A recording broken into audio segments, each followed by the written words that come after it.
Hey guys, wanted to put out a video about primitive fire making. This is my attempt at a bow drill fire. The spindle that I'm carving here is Yucca, and Yucca grows kind of all over Arkansas. I was surprised. I didn't think that it grew here, but it does. And if you want to try that, what you're looking for is that dried flower stalk that is put up in the middle. And by now it's December. All the stalks that are around are pretty dry. Some of them are kind of waterlogged, but most of them are dry. And you want to get kind of a straight one, as straight as you can. You can kind of straighten them by carving, but try and look for one that's straight right off the plant. You can either pull it out towards the bottom. A lot of them just kind of pull out of the ground. Some of them are a little bit tougher than others, and you may have to cut it. I just used a knife on the ones that I got. Got permission from the owner, and just went and just cut it. It's very soft wood, very soft in the center, kind of pulpy. You can kind of mash it with your finger, with your fingernail. So it's a very soft wood. I've had good success with with Yucca. As the spindle, and trying it on different hearth boards, and I think that for me Yucca might be my go-to spindle. So the end that I'm carving here is the part that goes up into the bearing block. You want to have it pretty sharp. A lot of the videos I see, and with practicing, I've discovered that it's true. You want to get it to where it kind of looks like a pencil, like a sharpened pencil. Get the tip, almost as sharp as you can get it. You're gonna, wear it down inside the bearing block, and having it sharp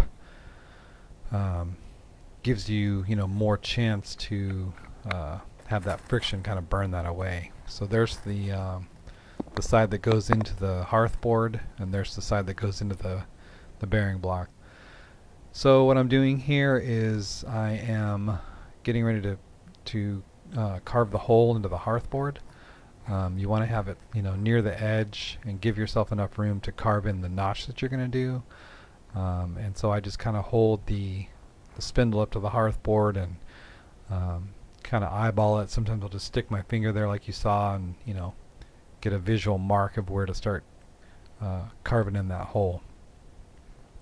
I found that carving the hole in the hearthboard deep is better. I've seen a couple of videos, people saying not to cut it too deep, to kind of have it shallow, but I feel that with my experience in trying that, that I had that spindle flip out more often than not. I don't have a shot of me showing you the hole, and there's a little bit right here, fitting the spindle into that hole, and then suddenly the video just like stops abruptly, and then starts again in a later part, which is very strange. I've never had that happen. But anyway, after you've gotten your hole cut, the next step is what they call the burn-in. You just put the spindle into the hearth board, and begin bowing to get that hole of the hearth board and the spindle matched up. Here I'm trying to load the spindle upside down, and here I notice that, so I flip it over. You want to have the more pointed side up, that goes into your bearing block, and the more kind of blunt side down into the hearth board. There's videos about how to string it up. I don't feel like I need to go over that. I kind of struggled with it at first. It seems like, oh yeah, it's super easy, but at first it's kind of confusing, at least it was for me. So you end up having the more pointed side up into the bearing block. So this part here is the burning in. You want to start slow, and try and get the whole length of the bow in your stroke. Here I'm not. I can see the front tip of the bow kind of going up and down, like pointing to the ground and then up to the sky. You don't want that. You kind of want to push more from your shoulder. Here it looks like I'm pushing more from my elbow. I've also got the spindle not vertical, like the top part of the spindle I can see I'm pushing away from me, and that puts the bottom of the spindle to the back of the hearth board, which then it flips out. And when it does that, it's frustrating, it's irritating, and you end up flipping out, you know, and that's not a good thing. So once you feel like you've burned it in to where you've got that hole burned like I'm showing here, and the spindle, you know, gets some good char, then you're ready to cut the notch. There's two ways you can get the notch carved into your hearth board. You can use a knife or a saw. I've tried both. This piece of pine it's not as soft as it should be. I think it was, I don't know, there's something weird with it. Like, it's not petrified, but it's not soft at all like it should be. So here I'm using the Baco Laplander. I just got it for Christmas. This is actually the very first time I've used it. And you can see from the awkwardness of trying to figure out the position to hold it.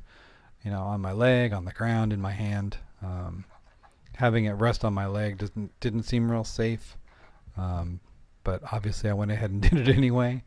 Had that knife, or had that saw slipped out of there. I mean, I can also see my thumb right in direct line of that blade, and being brand new, like it's wicked sharp. So I would advise be careful. I'm sure that with practice and more use that I'll not be such an idiot and hold it this way. It didn't feel safe doing it, but like an idiot I went ahead and did it anyway. So you want to be careful too that you don't cut too much with the saw, because it'll bite right into that wood and go right into your hole that you've created, you know, too far, and your notch will be too big, and basically you've just wasted your time on that hole, because if the notch gets cut into it too much, it just won't work right at all. Like, you know, you'll have to redo the hole, re-burn it in. So just be careful. Take your time. Here I'm just using a knife to clean up that V. I stopped, you know, quite a bit on the outside of the hole, just to make sure I didn't cut into it. So here is that notch. Once I get done messing around with the camera, here's the notch. That's about the right angle you want to look for, and it's just in the very top of the circle. And I had another glitch in the camera that it just suddenly zipped away from me showing you that. Maybe I can insert a still of that to have it show a little bit longer. Very strange. My camera was acting very strange today. And the next step you want to do is called the burning in. Or sorry, not the burning in. You've already done that. The next step you want to do is string up your spindle, get it back into the hearth board, get your bearing block back on, and just begin bowing. Start slow. Try and take, you know, long bow strokes to utilize the whole length of the bow. Don't start out fast like I have done here. And you can hear that horrible chirping sound. That happens when the spindle and the hearthboard get kind of that carbon buildup on it. I've noticed that certain combinations will do that after the burn-in. They'll do that chirping.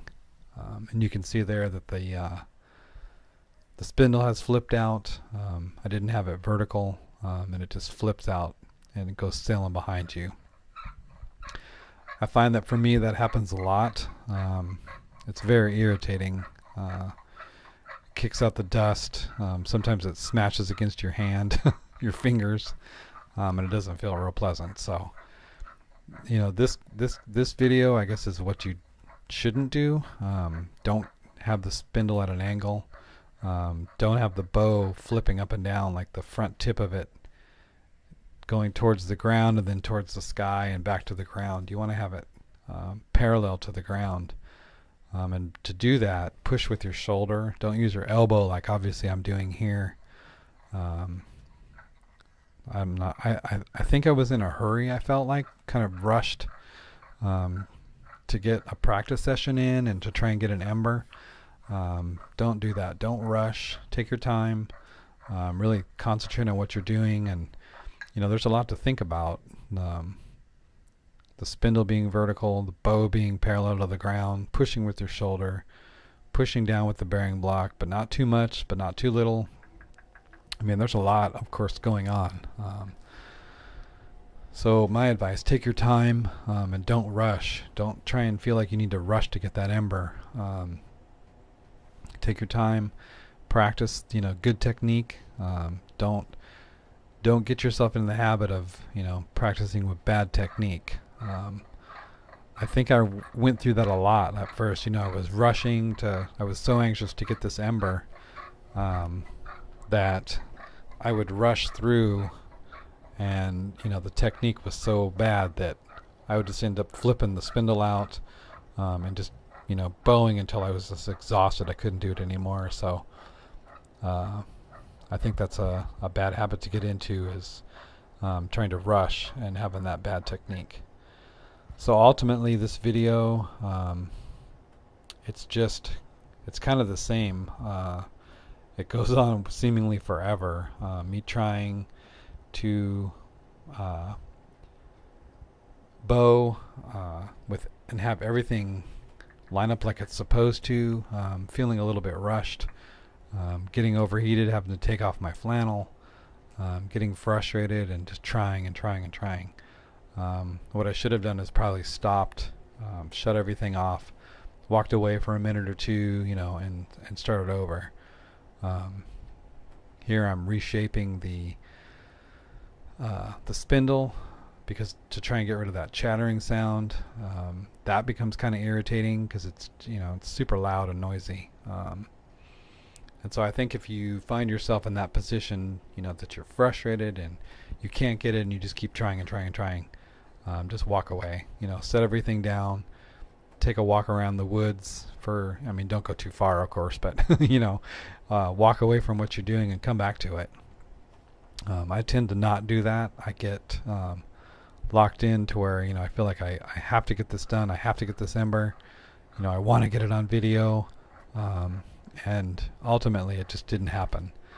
So the purpose of this video, hopefully you weren't watching it to see an ember, because it didn't happen. There's smoke, there's a lot of bowing, there's a lot of chattering, screeching sounds, but ultimately what it was just bad technique, and it resulted in no ember. It resulted in finally picking everything up and going back in the house and watching it to see what the heck I did wrong. Well, now I see. So anyway, hopefully you weren't disappointed. No ember this time. Maybe in the future I can make another one and have better technique with success, have an ember, and go from there, have it into a tinder bundle, blow it into flame, and have that feeling of accomplishment and creating fire from the friction of wood on another piece of wood. It's pretty remarkable. I've done it a couple times and it's a great feeling. This is the opposite. This is not that great feeling. So I wanted to show the video. I wanted to put it out there. I don't see a lot of videos with people not having success, and that's what this is all about. So anyway, not to keep beating that dead horse, but just take your time, keep practicing, don't give up. It'll happen. You just have to take your time and just practice good technique. All right, well, thanks for watching. I hope you enjoyed it. Take care.